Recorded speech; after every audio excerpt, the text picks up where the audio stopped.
Bonjour à tous, vous regardez Smart Job, votre rendez-vous emploi RH et management sur Bismart. Aujourd'hui, on s'intéresse à la transparence salariale avec l'avocate Céline Martinez. À quelques mois de l'application de la directive européenne dans le droit français, on sait qu'on va être en retard, mais ça ne veut pas dire que les entreprises n'ont pas à accélérer le pas pour se mettre d'équerre avec la future loi. Elle va nous expliquer pour les retardataires comment on essaye de rattraper le retard. Seconde partie d'émission, une autre avocate, Sarah Sagar, va venir nous parler du mécénat de compétences, très bien accompagnée parce qu'elle sera avec Corinne Massin qui est la présidente de l'Alliance pour le mécénat de compétences. J'aurai également avec moi Caroline de Senneville, fidèle au poste comme chaque semaine. Voilà pour le programme, tout de suite on se met bien dans son job.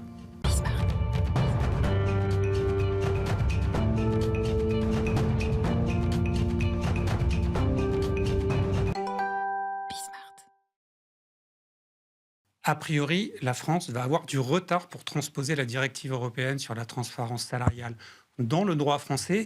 En soi, ça ne change pas grand-chose pour les entreprises qui, de toute façon, vont devoir s'y adapter. Et pour ceux qui ont pris du retard, à peu près 80% des entreprises n'ont pas encore entrepris d'action pour s'adapter. On va voir avec Céline Martinez comment on peut rattraper ce retard. Bonjour. Bonjour. Donc, la transparence salariale, c'est dans 3 mois, donc c'est demain à l'échelle de la vie des entreprises. Aujourd'hui, est-ce qu'on a donc une idée du nombre d'entreprises françaises qui sont plutôt prêtes et de celles qui ne le sont pas encore? Alors, comme vous l'avez dit, selon un sondage récent de la NDRH, environ 79% des entreprises à ce jour n'ont rien entrepris sur la transparence salariale. Voilà. Un peu de procrastination, parce que c'est vrai que ça implique un certain nombre d'éléments à faire et de choses à préparer. Donc on avait initialement une date au 7 juin 2026 au niveau européen pour transposer. On sait déjà que la France ne respectera pas cette date, puisque on vient tout juste de recevoir un avant-projet de loi qui vient d'être partagé avec les partenaires sociaux. Et donc, oui, le calendrier, de toute façon, ne permet plus mécaniquement de rester dans absolument. les clous. Ce qui n'est pas très grave en soi. Enfin, de toute façon, ça va être transposé. Absolument. C'est juste un peu plus tard. Exactement, ça va être transposé puisque la question de l'égalité professionnelle est un sujet qu'on ne peut pas vraiment mettre de côté puisque ça intéresse tout le monde. A priori, en théorie, l'objectif du gouvernement était d'avoir un projet de loi d'ici la fin de l'année pour que les premières obligations puissent commencer à s'appliquer en 2025. Donc non, dire que c'est pas très grave de ne pas respecter c'est toujours mieux de respecter c'est toujours mieux, mais en tout cas, il y a une vraie volonté. Ça remet pas en question le principe même qui est donc l'égalité, améliorer l'égalité salariale femmes-hommes. Exactement. Peut-être pas seulement femmes-hommes d'ailleurs, on parlera aussi des gens selon leurs origines géographiques, culturelles ou autres. Les entreprises aujourd'hui qui sont en retard, il y a un profil, un portrait robot? Je dirais que le niveau dépend un peu de la maturité des entreprises. Vous avez des grands groupes internationaux qui travaillent depuis des années sur leur système de classification interne, leur système de rémunération. Pour ces entreprises-là, ça ne va pas être une vraie révolution. En revanche, pour toutes les entreprises, et c'est vrai que notamment dans les PME, elles sont plus nombreuses, la part du discrétionnaire est beaucoup plus importante. Ils n'ont pas travaillé sur la catégorisation des salariés, sur leur grille de rémunération. Là, effectivement, ça va être une petite révolution pour eux à parce venir. que là, on rappelle, donc, toutes les entreprises de plus de 50 salariés sont concernées. Après, il y a des niveaux de sanctions potentielles qui changent selon la taille, mais on sait que les grosses entreprises sont souvent plus armées déjà en termes de RH pour travailler sur ça. Donc là, imaginons que vous devez conseiller des PME qui ne sont pas forcément très bien outillées, pas forcément avec beaucoup de ressources humaines, qui seraient en retard.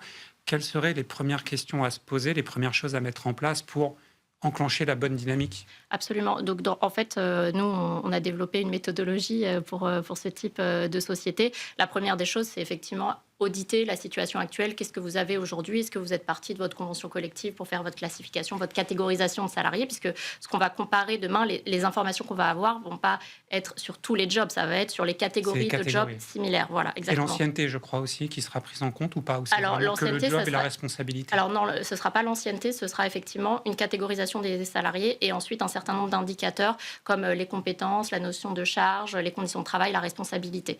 Donc, sur ces éléments-là, il faut travailler sur la transparence déjà de tous les process de discussion sur les promotions, pas seulement le salaire, mais aussi les promotions, comment on l'attribue. Exactement. Donc, quand on a une culture qui n'était pas transparente, on ne change pas ça en 3 mois. Non, en fait. ça va être effectivement un challenge pour ce faire. Et c'est pour ça que nous, notre recommandation, c'est d'anticiper et de commencer dès à présent à travailler sur ces sujets-là, parce qu'on ne va pas pouvoir les mettre de côté. Et donc, potentiellement, les plus petites entreprises n'y arriveront pas dans le délai de 3 mois, mais elles ont encore un petit peu de temps. Il y aura en plus des dispositions transitoires en fonction des tailles des entreprises. Donc, il faut s'y mettre dès à présent. Est-ce que parfois l'avocat devient un peu psychologue aussi? Parce que si on parle des PME, parfois il y a un dirigeant ou une dirigeante qui a tout créé. C'est sa boîte, c'est cette personne-là qui prend quasiment toutes les décisions, y compris la couleur du papier peint. Et dans ces configurations-là, en général, c'est là où c'est peut-être le plus dur d'adopter des pratiques qui vont coller avec les nouvelles règles. Alors, ça peut être vrai. Après, on parle beaucoup de transparence salariale ces derniers temps, mais ce n'est pas un nouveau sujet. Ça fait des années qu'il y a des principes déjà bien établis en droit français, qu'il y a des obligations qui existent en la matière, que ce soit de négociation, d'accords, de plans d'action.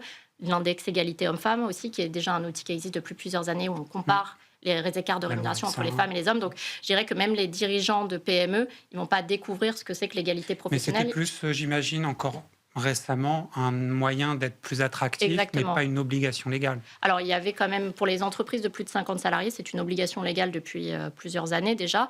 Mais effectivement, nous, ce qu'on pense chez Capstan, c'est que on ne doit pas voir cette directive et les dispositions associées comme nécessairement une contrainte réglementaire, mais plutôt comme un levier de performance sociale et d'attractivité des talents.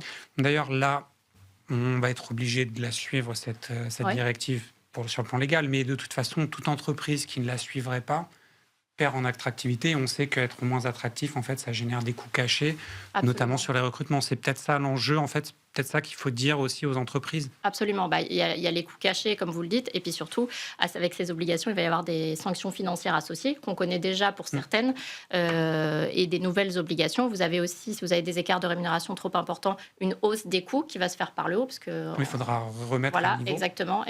Et après, potentiellement, un contentieux aussi qui va se développer avec un renversement de la charge de la preuve. Parce que là, la subtilité dans cette directive européenne, c'est qu'il peut y avoir des écarts, mais il faut les justifier. Absolument. Comment on peut, par exemple, les justifier?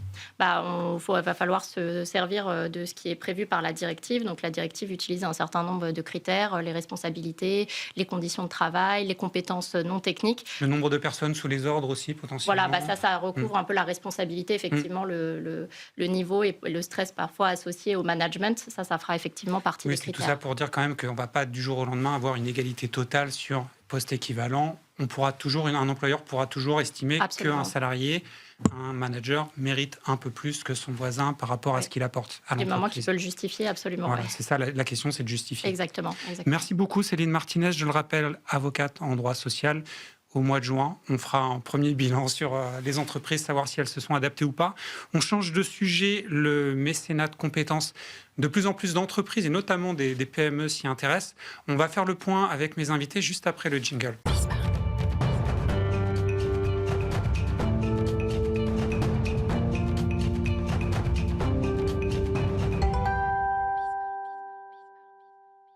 Connaissez-vous le mécénat de compétences, un dispositif de solidarité qui fait le lien entre le monde de l'entreprise et celui du tissu associatif? On va essayer de tout expliquer, ou en tout cas les grandes idées de cette philosophie avec mes invités. Sarah Sagard, bonjour.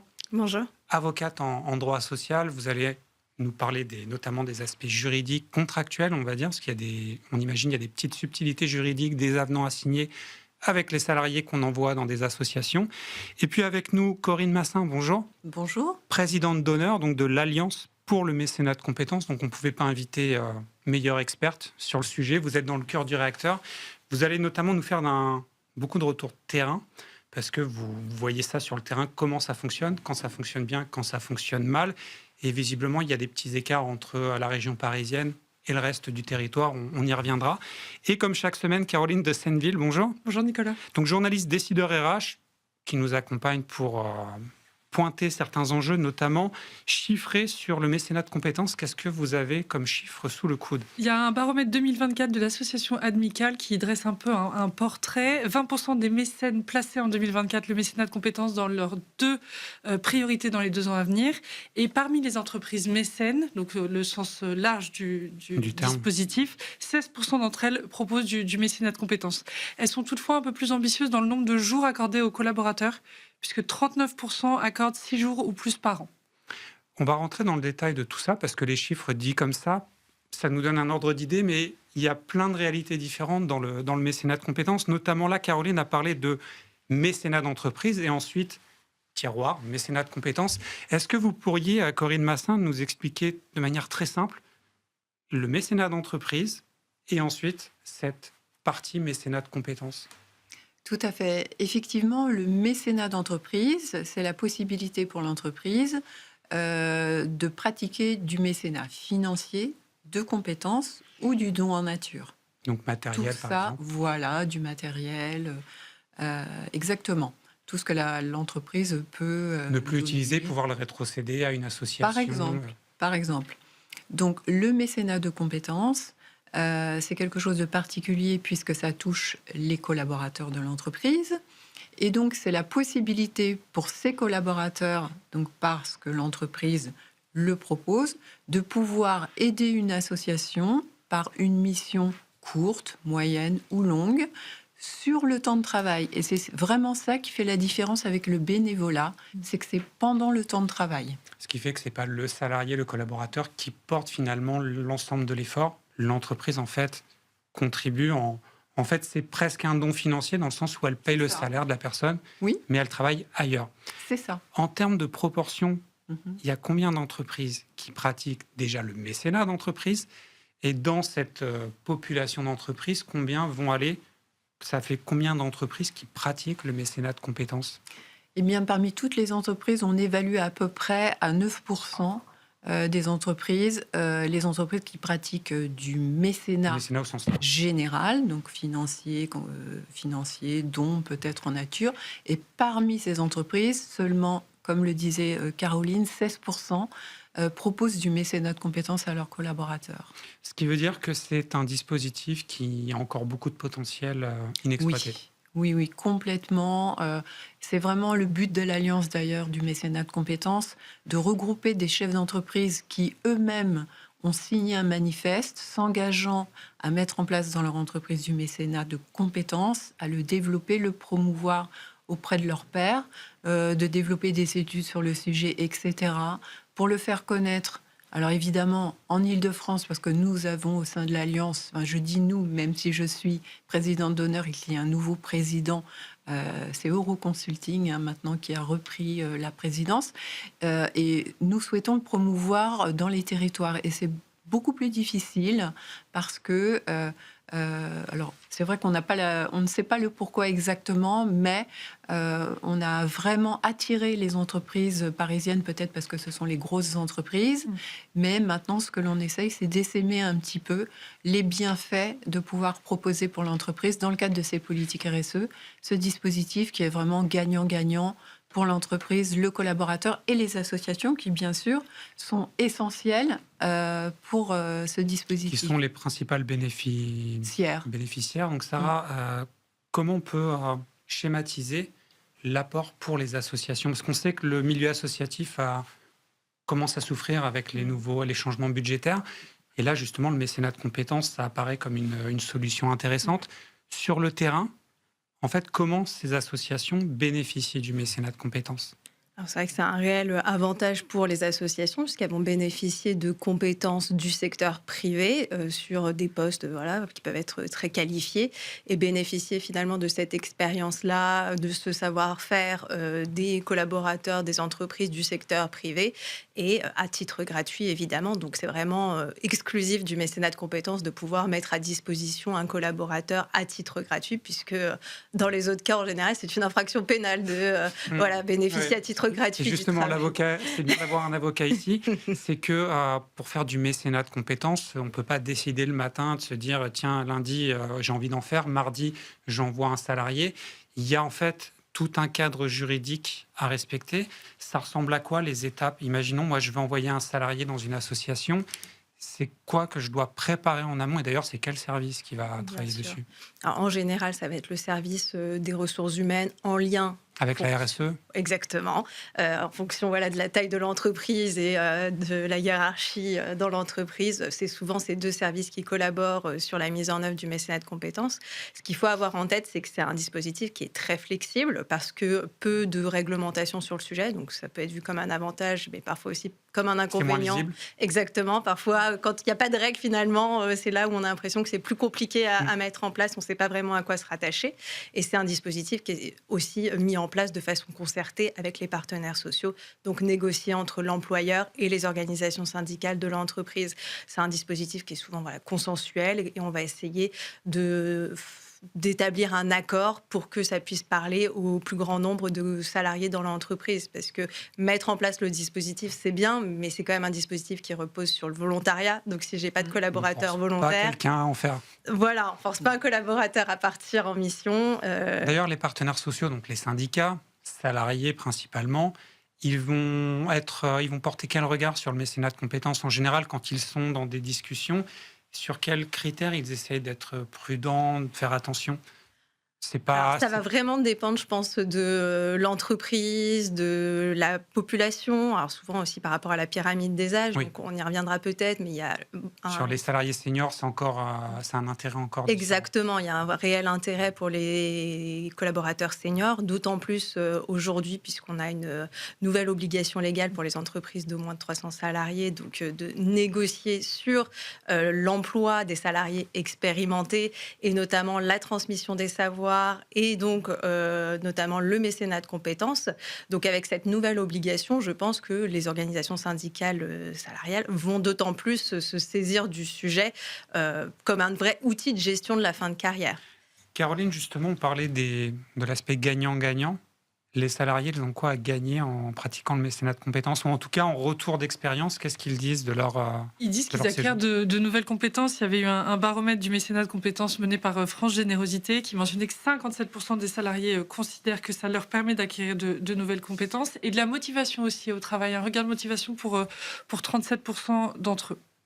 Et ça, en fait, j'imagine déjà, c'est très bon pour les associations qui en bénéficient, mais surtout les entreprises qui ont envoyé des salariés, en fait, ça a un bénéfice aussi. Je crois que c'est le BCG qui avait fait une étude, il y avait plus 30% de rétention des salariés qui pratiquaient le mécénat de compétences.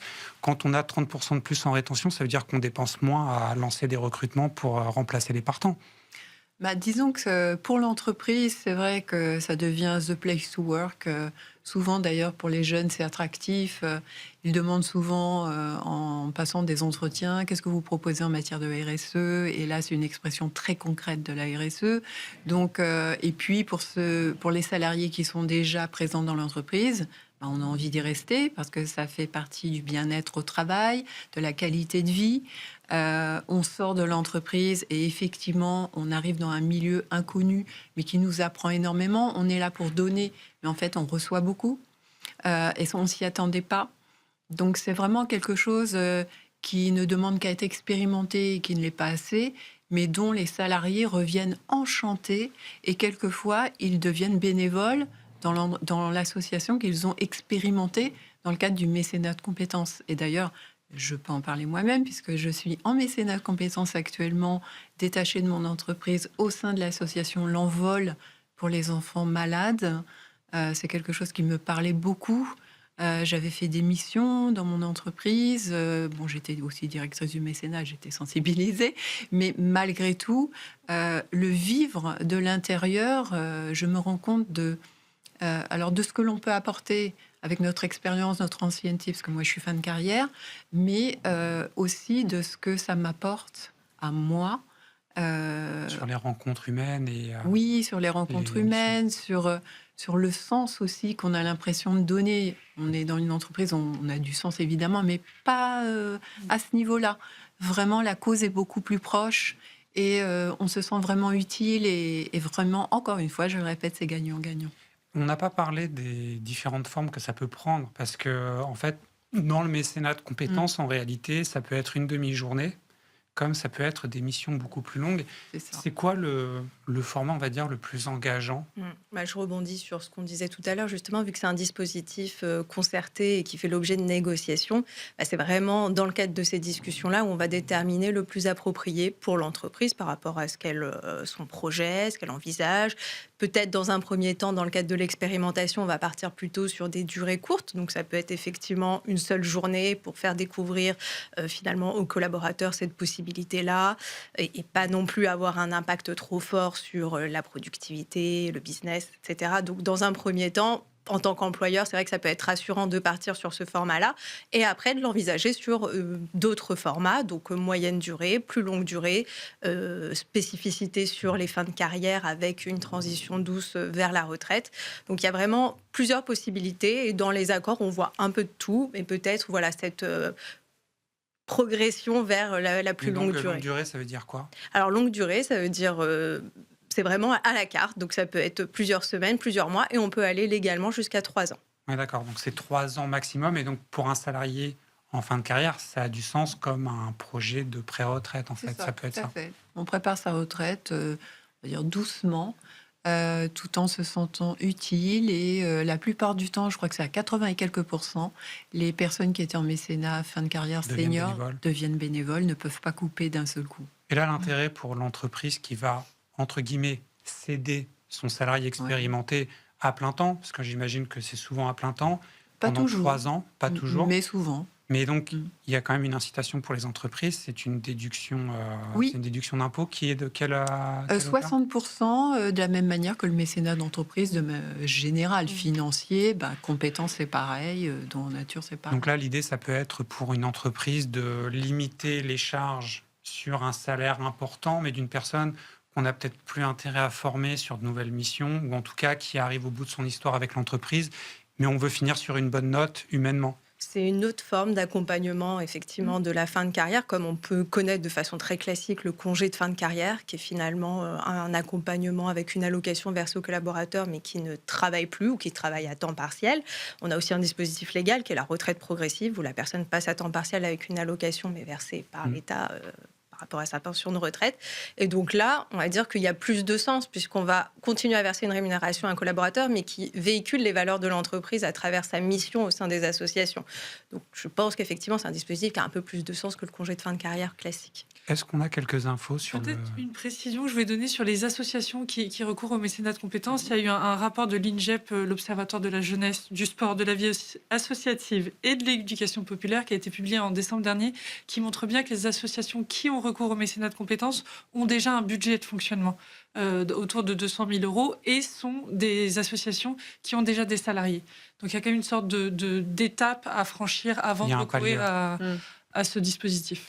J'avais une question à vous poser, alors peut-être à vous Corinne pour commencer, c'est sur le rôle du manager. Parce que quand on a un collaborateur qui va partir en mécénat de compétences, j'imagine que le manager, il ne peut pas rester déconnecté de ça. En fait, il doit, quel que soit le format d'ailleurs du mécénat, il doit être partie prenante du projet. Alors en fait, dans l'entreprise, le dispositif qui n'est pas obligatoire pour le salarié, on l'a dit tout à l'heure, en général, il y a un formulaire à remplir, on se fait une procédure interne, il y a toujours l'accord du manager sur la mission, qu'elle soit courte, moyenne ou longue, c'est normal. Par contre, si ça a été instauré comme une volonté du top management, il est très rare qu'un manager dise « Ah ben non, moi je veux pas du tout », ou alors il faut qu'il l'explique. Mais globalement, surtout sur les fins de carrière, il faut encore son accord, mais vraiment c'est quelque chose qui se discute, on va dire, assez facilement. Si on rassure le manager, là je précise parce que je l'ai vécu vu que j'ai instauré le dispositif dans mon entreprise, c'est qu'on le rassure sur sa possibilité de ne pas limiter sur un potentiel recrutement derrière. C'est-à-dire que la personne qui est sur sa fin de carrière, soit on sait qu'elle ne va pas être remplacée, il n'y a aucun souci, mais ce n'est pas toujours le cas. Donc si on le bloque parce que le salarié touche encore son salaire et qu'on se dit en capacité dans votre direction, vous ne pouvez pas réembaucher, là, le manager va dire non. Donc, en fait, il faut trouver la solution. Et ça a été un de mon travail. Pour impacter les services concernés. En fait, pour donner la possibilité au manager de libérer de sa direction le salaire, qu'il sorte en fait, c'est un arrangement comptable, mais que le salaire sorte de sa direction, qu'il aille ailleurs, hein, c'est vraiment une construction comptable. En pour fait, que il se lui fait transférer un autre service officiellement sur en fait, nous, on a trouvé la solution de créer une ligne au RH qui s'appelle mécénat, et du coup, le salarié touche... La fiche de paye est identique, mais par contre, sa ligne comptable va ailleurs, ce qui libère la capacité de recrutement du manager. Oui, l'idée, en fait, c'est parce que c'est toujours bon pour l'image de l'entreprise de pratiquer le mécénat de compétences, mais ça peut devenir problématique si le service qui, je vais dire, perdre des salariés qui partent en mécénat de compétences, on leur demande la même productivité avec moins de personnes. Ça, légalement, alors, je ne sais pas s'il y a des conflits parfois en entreprise à cause de ça, j'imagine que non, mais le manager, au-delà de cette capacité de mettre son veto, moi, je pensais surtout à son rôle humainement par rapport au salarié qui part en mécénat de compétences. Cette personne va peut-être revenir. Là, le manager, comment il gère ça en tant que manager, pas simplement en tant que supérieur hiérarchique? Je pense que Corinne veut répondre. Moi, je pense que la question ne se pose pas si on est sur une fin de carrière, parce qu'en fait, c'est assez clair. On prépare la sortie avant, le salarié a déjà prévenu le RH en amont, le manager en amont, et c'est quelque chose qui est géré. S'il faut un recrutement, le recrutement est préparé à l'avance. Ça peut être problématique, et ça c'est vrai, c'est un point important. Quelques entreprises proposent du temps long, mais sur des périodes qui sont pas des personnes qui ne sont pas en fin de carrière, c'est-à-dire qu'ils ne sont pas à leur retraite à taux plein. Et là, il y a un retour. Et là, c'est difficile parce que le retour n'est pas forcément préparé. Dans sa convention, le collaborateur a écrit qu'il retrouvera un poste équivalent, mais quelque part, on ne l'attend pas forcément à son retour si ça n'est pas préparé. Et l'Alliance pour le mécénat de compétences a toujours mis le doigt là-dessus.